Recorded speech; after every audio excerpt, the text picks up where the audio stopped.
তবে একটা কথা তোমাদেরকে বলি, এই দিন কিন্তু দিন না, this is not the last. এই মুভমেন্ট এই লাস্ট মুভমেন্ট না, কিন্তু এই গেমটা কিন্তু ফাইনাল গেম। তোমরা যেটা বলতেছো may not be final game in the history. যা ইচ্ছা তা বলবা যে আমরা মাপ চাইতে হবে, এখন মুসলমানরা আল্লাহর কাছে মাপ চাইতে হবে, মুক্তিযুদ্ধের এই কথাটাও আমাদেরকে সহ্য করতে হবে। এবং এই কথার পিছনে জামাত ইসলাম নাই, এটা আমাকে ধরতে হবে। রে কে বলছে? জামাত ইসলাম সবকিছুর পিছনে আছে। এখানে তোমরা বলো শিবির আছে সমস্ত কিছুর পিছনে।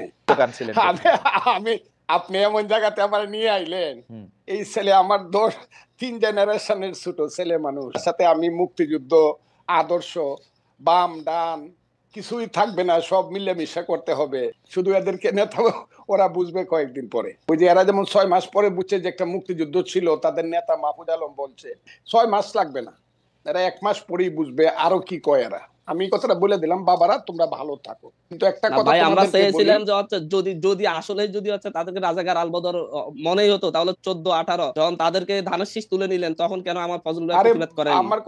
আমি তোমার বাবা, তোমার কথার সময় আমি কোনো কথা বলি নাই, তুমি একটু শুনো। কারণ তোমাদের আমি এই প্রথম একজন মহান নেতার সাথে বসলাম, তোমাদের মতো যারা একদম বিপ্লব করছো। এর আগে কোনো মহান নেতার সাথে আমি বসি না। আমি আগে জানলে মহিউদ্দিন সাহেব আমি অন্য কিছু বলতাম। তুমি 47-কে বলতেছো আজাদির যুদ্ধ। আজাদির যুদ্ধ তো 52 সনে শেষ হয়ে গেছে। 52 সনে আইসেই তো স্লোগান হয়ে গেল আমার মায়ের ভাষা কেড়ে নেওয়া যাবে না, যখন পাকিস্তানিরা পাঞ্জাবিরা আমাদের ভাষা কায়রা নিতে চাইলো। মাত্র 5 বছরের মাথায় তো সব শেষ হয়ে গেল। এরপরে 52 থেকে যে তোমার সাথে কি বলবো, 69, 71, তোমার বাবার জন্ম কত সনে আমি জানি না, আরো পরে হবে, আমার চেয়ে ছোট হবে তোমার বাবা। তুমি একটা কথা মনে রাখবার চেষ্টা করো, ইতিহাস বাদ দিয়ে বাংলাদেশের এই যে 62, 64, 66, 69, 71 বাদ দেয়া, শুধু তোমরা এসে একটা আন্দোলনে জয়লাভ করে ফেলছো এবং আন্দোলনের মাথায় তোমরা দাঁড়াইছো।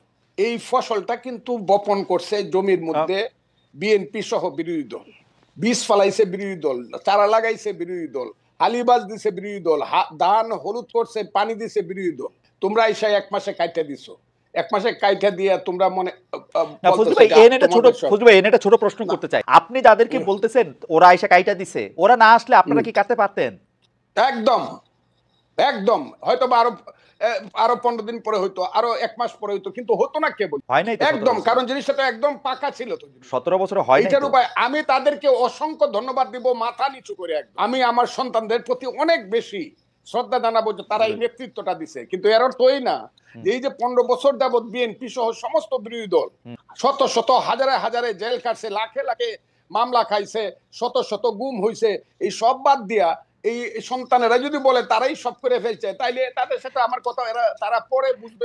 আমি একটু আপনার কাছে হাত জোর করে বলি, ওরা তো এটা বলতে চায় না যে ওরা সব করছে। ওদেরকে ওরা যখন না, আপনি দেখেন ওরা যখন বিএনপি কে সরকারে আসতে বলছে, বিএনপি সরকারে আসে না, ওরা কি করবে? বিএনপি সরকারেও আসবে না, ডিস্টার্ব করবে, তো কেমনে হবে? মাসুদ আমার সন্তানের মতো।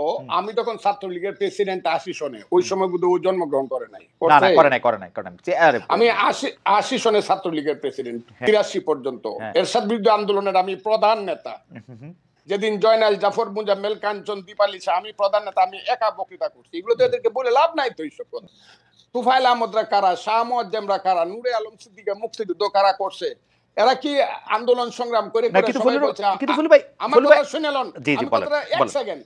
আন্দোলন করেই কইছে আমাকে মন্ত্রিসভায় নেও আর আমার কথায় রাষ্ট্র চলবো।